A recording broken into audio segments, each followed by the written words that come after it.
مسجد میں اذان دینا خلاف سنت ہے۔ آج کل اکثر مسجد کے اندر ہی اذان دینے کا رواج پڑ گیا ہے جو کہ خلاف سنت ہے۔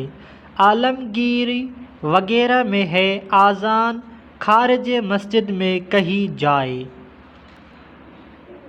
مسجد میں اذان نہ کہے۔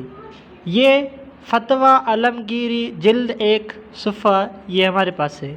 میرے آقا اعلیٰ حضرت امام اہل سنت ولی نعمت عظیم البرکت عظیم المرتبت پروانِ شمع رسالت مجدد دین و ملت حامی سنت ماحی بدعت عالم شریعت پیر طریقت باعث خیر و برکت حضرت علامہ و مولانا الحاج الحافظ القاری الشاہ امام احمد رضا خان علیہ رحمۃ اللہ رحمان فرماتے ہیں، ایک بار بھی ثابت نہیں کہ حضور اقدس صلی اللہ علیہ وسلم نے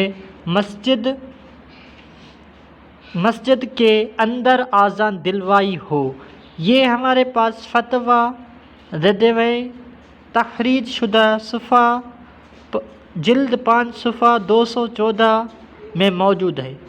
سید اعلیٰ حضرت رحمۃ اللہ تعالیٰ علیہ مزید فرماتے ہیں، مسجد میں اذان دینی مسجد و دربار الہی کی گستاخی ہے۔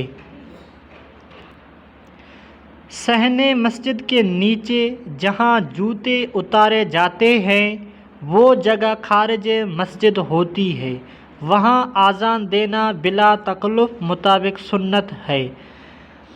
جمعے کی اذان ثانی جو آج کل خطبہ سے قبل مسجد میں خطیب کے ممبر کے سامنے مسجد کے اندر دی جاتی ہے، یہ بھی خلاف سنت ہے۔ جمعے کی اذان ثانی بھی مسجد کے باہر جائے مگر مؤذن خطیب کے سامنے ہو۔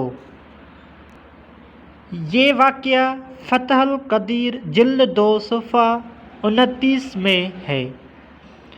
اگر ایک سنت کو زندہ رکھو گے تو 100 شہیدوں کا ثواب ملے گا، 100 شہیدوں کا ثواب کمائیں۔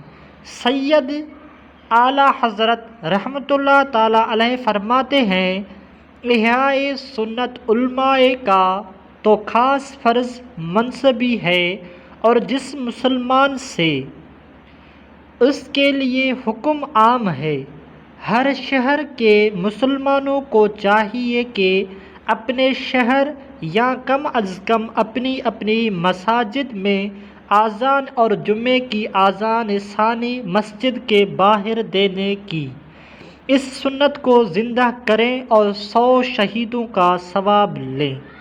رسول اللہ صلی اللہ علیہ وسلم کا فرمان ہے، جو فساد امت کے وقت میری سنت کو مضبوط تھامے اسے 100 شہیدوں کا ثواب ملے۔ اسے بیہقی نے زہد میں روایت کی ہے۔ اس مسئلے کی تفصیل کے لیے فتویٰ ردویہ جلد 5 باب الاذان والاقامہ